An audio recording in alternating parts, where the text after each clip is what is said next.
Bien, bonjour à tous. Donc aujourd'hui, on va essayer de faire la correction de l'examen 2021, BIOF, l'option BIOF PC. Et on va commencer par la réponse d'un dipôle RC à un échelon de tension. Bien, exercice. Les circuits des appareils électriques utilisés dans plusieurs domaines de la vie courante sont constitués de condensateurs, de bobines, de conducteurs ohmiques, de circuits intégrés. L'objectif de cet exercice, c'est d'étudier la réponse d'un dipôle RC à un échelon de tension, ensuite les oscillations électriques non amorties dans un circuit LC, et après la modulation d'amplitude d'un signal. Bien. Premièrement, on va commencer par réponse d'un dipôle RC à un échelon de tension. On réalise le montage représenté sur le schéma de la figure numéro 1. Voilà la figure numéro 1. D'accord? Constitué des éléments suivants. Un générateur idéal, d'accord, de force électromotrice E et de résistance bien sûr interne égale à 0 parce qu'il est idéal. Un condensateur D de capacité C initialement déchargé. Un conducteur ohmique de résistance grand R, d'accord, et un interrupteur K. Bien. On ferme l'interrupteur K. Voilà, je vais fermer l'interrupteur K. À un instant choisi comme origine des dates, un système d'acquisition informatisé permet de tracer la courbe de la figure 2. Là, voilà la figure 2, d'accord, représentant les variations de d de u de c sur dt en fonction de u de c. Avec u de c étant la tension à un instant t aux bornes du condensateur, et d de u de c sur dt, c'est la dérivée par rapport au temps. Bien. Bon, comme vous le voyez, d de uc sur dt en fonction de u de c, c'est une fonction qui est affine. Bien. La première question. Montrer que l'équation différentielle vérifiée par la tension u de c s'écrit sous la forme. Voilà, on vous demande de montrer ça à partir du schéma des montages. Bien. Donc, comme vous le voyez sur votre schéma, il est là. Donc, j'aurai un générateur idéal, d'accord, une résistance et un condensateur, c'est-à-dire, ici, on va essayer de charger le condensateur à partir de ce générateur. D'accord. Donc, ici, vous aurez, puisque c'est un générateur, vous aurez le courant et la tension sont tous les deux en même temps. Donc, j'aurai ici E. Le courant et l'autre par ici et la tension I de R en sens opposé. Donc, ça, c'est I de R. Et ici, vous aurez le courant va entrer ici, la tension I de C.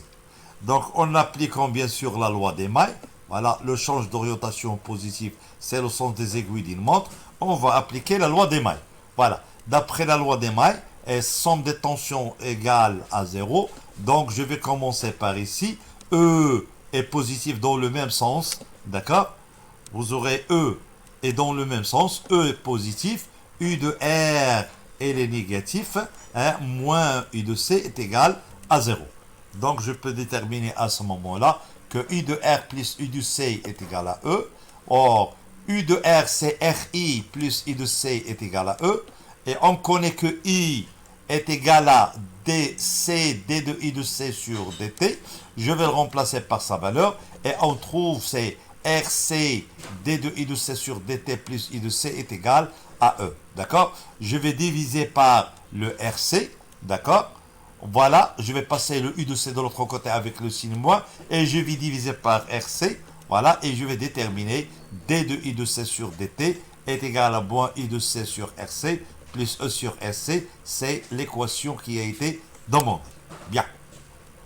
Maintenant, deuxièmement, en exploitant la courbe de la figure 2, montrer que la capacité du condensateur est, voilà, la courbe de la figure 2 est une fonction affine de coefficient directeur K égale à moins 1 sur RC. Pourquoi? Parce que, comme vous le voyez ici sur votre courbe, ici, d de I de C sur dt en fonction de U de C, hein, c'est une fonction qui est affine. Donc c'est comme si que j'aurais ici D de U de C sur dt est égal à K U de C plus B. D'accord? K, c'est le coefficient directeur de la droite et il est négatif comme vous le voyez. Donc moins 1 sur RC est égal à, d'accord? Et ici vous aurez E sur SC, c'est le petit b. Bien. Donc on aura ici d de u de c sur dt égale à moins u de c sur rc plus e sur rc. D'accord? Regardez, ici, c'est une fonction qui est affine. Donc je peux écrire à ce moment-là mon équation. D de i de c sur dt est égal à k i de c plus b, avec k c'est le coefficient directeur de cette droite-là, et qui est égal bien sûr à moins 1 sur rc. Voilà. Maintenant, pour déterminer le que je vais prendre deux points, je vais prendre ce point-là, 1000, d'accord? 1000 est 0, 1000 moins 0, divisé par 0 moins 12, est égal à k. Voilà. Donc, k égale à moins 1 sur rc, est égal à 1000, elle est là, moins 0, ces deux points-là. 1000 moins 0, divisé par 0 moins 12. Donc, vous aurez ici ça, elle est négatif, avec ce terme-là lui-même qui est négatif. Donc, vous aurez moins 1 sur RC est égal à 1000 sur 12. Je vais simplifier le moins avec le moins. Et il vous reste sur RC est égal à 1000 sur 12. À partir de ça, je peux déterminer ici le C. Voilà. Donc, regardez, C est égal à 12 sur 1000 R. Je remplace R par sa valeur qui est égale à 1001 kOhm. Donc, vous obtenez la valeur de 12 micro. Donc voilà, j'aurai C est égal à 12 microfarads. Bien. Grand 2. Oscillation électrique non amortie dans un CLC, c'est-à-dire on va essayer d'éliminer la résistance grand R. Si j'élimine la résistance grand R, j'aurai un circuit LC, c'est un oscillateur non amorti. Donc c'est un circuit qui est libre, circuit LC. Voilà, vous aurez ça. Donc j'aurai une bobine pure, c'est-à-dire de résistance interne qui est égale à 0, et un condensateur de capacité C. Donc on réalise le montage représenté sur le schéma de la figure 3. Ce montage est constitué du condensateur précédent D, voilà, réalisé dans le schéma précédent, initialement chargé, c'est-à-dire on vient le charger avec le générateur de force électromotrice E. Chargé et une bobine d'inductance L et de résistance négligeable. Dans la pratique, on ne peut pas réaliser une bobine parce que une bobine qui est réelle, donc une bobine qui ne possède pas de résistance, ça n'existe pas. D'accord? Bien. C'est une résistance négligeable. Un système d'acquisition informatisé permet de tracer la courbe représentant l'évolution de la charge Q du condensateur, voire figure. Voilà. Premièrement, préciser parmi les trois régimes d'oscillation le régime mis en jeu par la courbe de la figure 4. Regardez, la courbe de la figure 4, hein, comme vous le voyez ici, donc on aura ici la même quantité de charge qui reste toujours constante, c'est-à-dire il y aura le condensateur, lorsque le condensateur il est chargé, il va se décharger à travers ici la bobine, d'accord? La bobine. Ensuite, lorsque la bobine sera chargée, le condensateur sera bien sûr déchargé complètement et vous aurez une oscillation qui existe entre le circuit L et C. Donc, il y aura conservation de l'énergie. Donc, dans notre cas, le régime qui est mis en évidence, c'est le régime périodique. Donc, le régime mis en évidence par la courbe de la figure 4 est le régime périodique. Bien. Bon, maintenant, deuxièmement, établir l'équation différentielle vérifiée par la charge Q de T du condensateur. Eh bien, si je prends mon schéma, d'accord, je vais prendre ici la tension U de L et l'autre la tension I de C. Comme vous le voyez, I de C plus I de L est égal à 0 lorsque j'applique la loi des Bay, d'accord?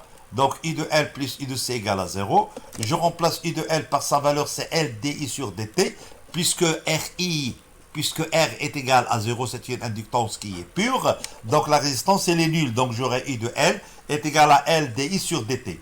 Bon, puisque I est égal à dq sur dt. Je vais le remplacer par sa valeur, d'accord? Et je vais obtenir que I de L est égal à L d sur dt, hein, d de q sur dt, c'est-à-dire la dérivée seconde de la charge q en fonction du temps. Je peux l'appeler L d dérivée seconde par rapport au temps, ou bien L q de point.